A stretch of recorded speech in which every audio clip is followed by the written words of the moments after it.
Boa noite a todos vocês que nos acompanham aqui pelo Instagram do SINSIC, o projeto de simulação do Colégio Imaculada Conceição, em parceria com a PUC e com a Miniono.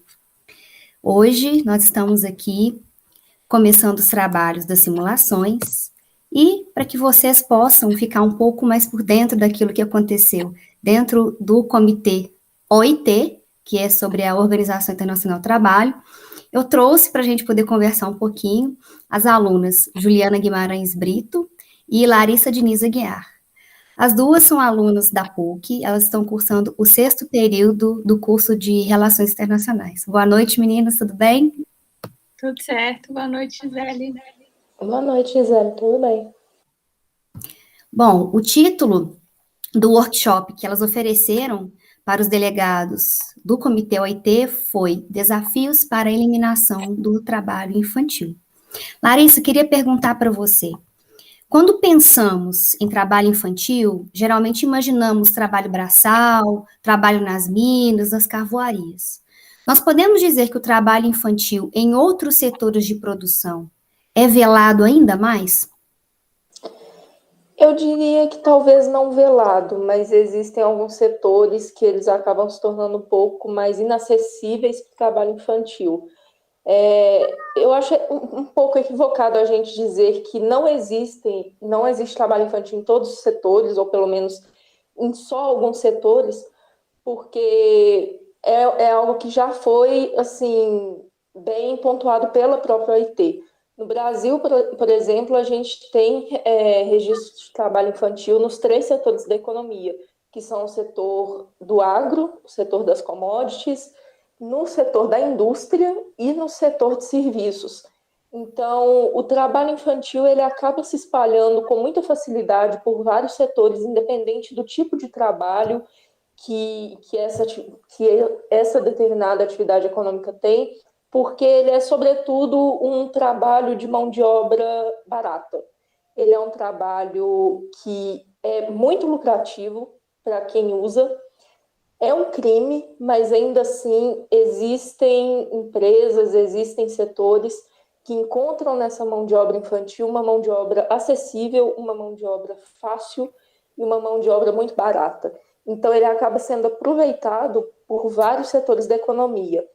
E no setor de serviços é muito comum a gente presenciar isso, no setor do agro também, mas o setor da indústria, principalmente em trabalhos mais pesados, é onde a gente tem mais registros de trabalho infantil atualmente. Certo. Juliana, a globalização, ela proporcionou aumento do consumo de diferentes marcas no ramo da moda, sobretudo no que hoje nós conhecemos como fast fashion. Como podemos impulsionar o consumo consciente no sentido de tentarmos reprimir o trabalho ilegal? Nossa, essa pergunta é muito boa, né? Porque, assim, no mundo que a gente vive hoje, os fluxos intensos, globalização, muitos produtos, muitas compras, um consumismo muitas vezes desenfreado, e que por trás desse processo todo acaba acontecendo trabalho exploratório de crianças, né? Então, é muito legal a gente ter primeiro essa consciência de que o processo por trás dessa indústria da moda muitas vezes envolve diversos países, diversas fábricas ao redor do mundo que estão envolvidos desde a plantação do algodão até a cortagem do tecido e a montagem da peça que acontece em outra fábrica ao redor do mundo. E quando a gente recebe essa peça, a gente não se dá conta desse processo por trás. E eu acho que, assim, é muito importante a gente ter na nossa consciência e na nossa mente essa moda mais sustentável, né? Esse consumo mais sustentável e consciente do que a gente consome, do que a gente está investindo o nosso dinheiro, né? Quais são as marcas que a gente compra. Então, acho que assim, uma ação básica é jogar no Google, talvez, as marcas que você acaba consumindo e saber se tem algum histórico de trabalho infantil, de trabalho exploratório. O que não falta são denúncias e manchetes sobre isso. E então a gente começa a refletir sobre e às vezes dar mais valor e investir em marcas nacionais, em marcas regionais, muitas vezes até marcas mais artesanais mesmo perto da gente, né? Que a gente consegue ter mais clareza de como que o processo acontece. E e ter certeza que essa produção não envolve trabalho infantil, trabalho exploratório em geral. Certo. Larissa, o governo brasileiro é ciente de que, entre muitas necessidades, várias crianças vivem em situação de trabalho forçado. De que forma o Estado busca combater a mão de obra infantil? Nós estamos no caminho certo para a erradicação dessa exploração?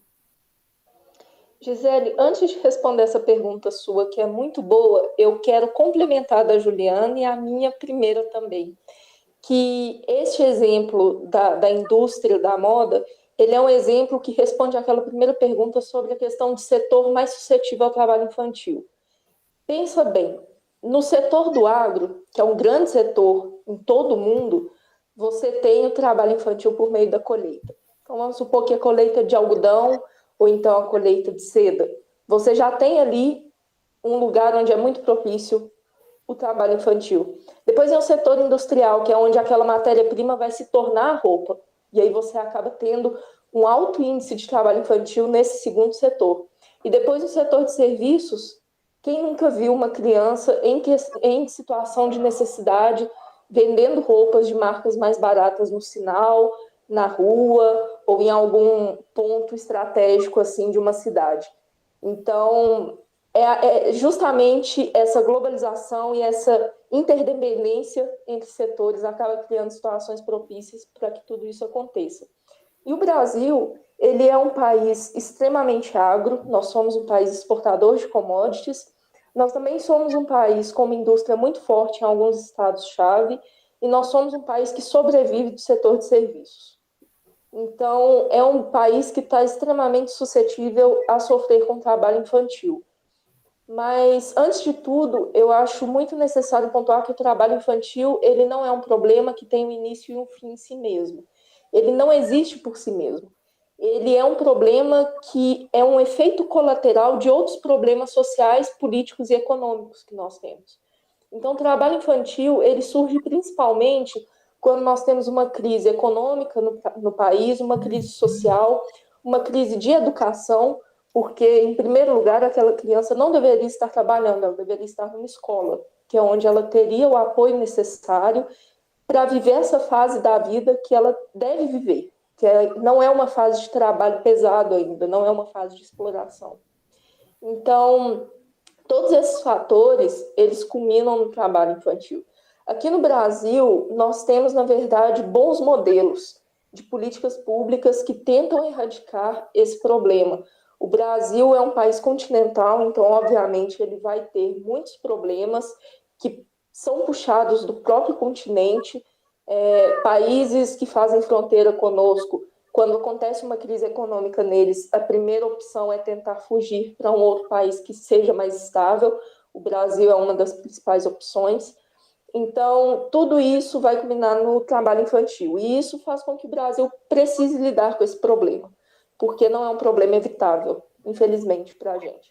Então, existe uma legislação bem sólida quanto a isso no Brasil, principalmente em questão em relação às organizações internacionais, à OIT e à Unicef, porque o Brasil foi um dos países a ratificar várias das convenções da OIT. Nós somos um país que ratificamos prontamente convenções como idade mínima para trabalho, trabalhos de alta periculosidade para crianças e adolescentes. Existem decretos, existem leis que foram aprovadas pelo nosso Congresso, foram aprovadas pelo Executivo da época, que forneceram muito material para isso. A Constituição de 88 também é muito sólida em questão de trabalho infantil. E também gosto de citar bastante, porque é um modelo internacional, que é a nossa lei do Jovem Aprendiz, que é uma lei de primeiro trabalho para o adolescente, que é uma lei que ela acaba delimitando até onde o adolescente pode ir, até onde ele está tendo uma experiência profissional de entrada no mercado de trabalho e até onde aquilo passa a ser exploração. Então, o Brasil é um modelo internacional. Mas a questão de ser um país continental, de ser uma economia que puxa para si problemas que às vezes nós nem imaginamos ter, agrava toda a questão do trabalho infantil. Então, o que tem que existir, pelo menos na minha visão, eu sou estudante de relações internacionais, então eu sempre advogo um pouco por esse lado, é que deve existir ainda mais uma parceria do Brasil com as organizações internacionais sobre essa questão. Porque, bem como a Juliana disse, a gente está num mundo globalizado. Um país não consegue mais se sustentar e resolver problemas sozinho. A gente precisa de ajuda de países que sejam colaboradores do Brasil, que cooperem com o Brasil, e as organizações internacionais estão aí para ser um palco disso. Então, eu acho que pode existir essa troca maior, sabe? Essa troca onde o Brasil entregue o material que ele tem, porque nós temos já uma experiência em lidar com isso, mas que o Brasil também comece a olhar para experiências lá de fora. Como outros países estão lidando com isso? O que a gente pode tirar de lição dessas ações e atitudes que outros países estão tendo? Então, eu acho que a gente está no caminho certo, mas pode melhorar sim. Certo.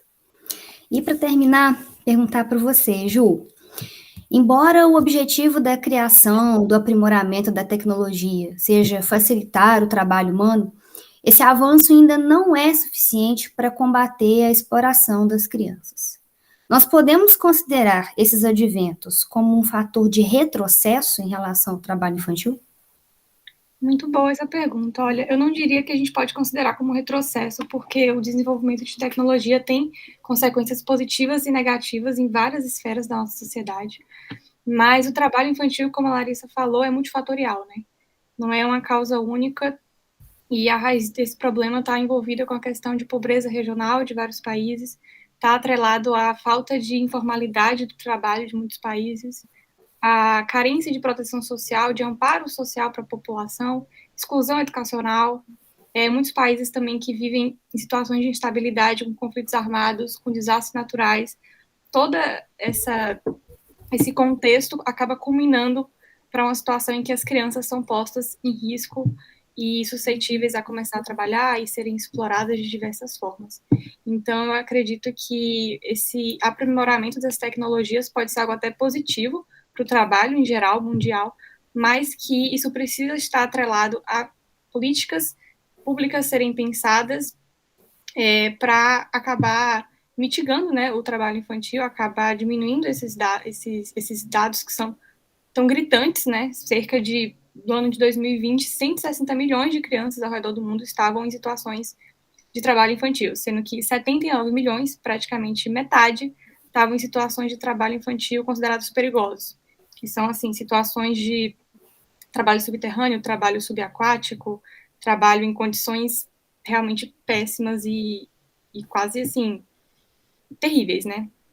Então, realmente, na linha do que a Larissa falou, tem que se pensar planos de ação e de cooperação entre países, estados e organizações internacionais, porque não é um país que vai mudar, assim, internamente e vai resolver o problema. É realmente um problema em cadeia, um problema que envolve interdependência de vários atores, de atores não estatais também, como multinacionais, né, as empresas que a gente falou das fast fashion, e a sociedade civil também é importante na resolução desse problema, né? Nós, enquanto civis, a gente falar sobre isso aqui é importante também. Então, enfim, o jeito de mudar isso a longo prazo, porque também não é algo no estalar de dedos, é uma ação em conjunta de todos os atores internacionais e nacionais. Ok, meninas, agradeço pela participação de vocês, pela disponibilidade, por terem abrilhantado ainda mais esse projeto, que é o SINSIC, e o objetivo é realmente esse mesmo, né, a gente debater, discutir e buscar soluções que, embora sejam complexas, né, como vocês mesmos disseram, não é uma coisa que a gente vai chegar numa resolução fácil e rápida, mas quanto mais cedo a gente começar a pensar, mais cedo essa solução vem, né? Então, muito obrigada pela participação de vocês. Agradeço vocês também que estão aí com a gente, estão assistindo o nosso vídeo aí pelo Instagram, estão prestigiando o nosso projeto, o nosso trabalho. Então, muito obrigada, boa noite e até a próxima. Tchau, tchau. Tchau, tchau, Gisele.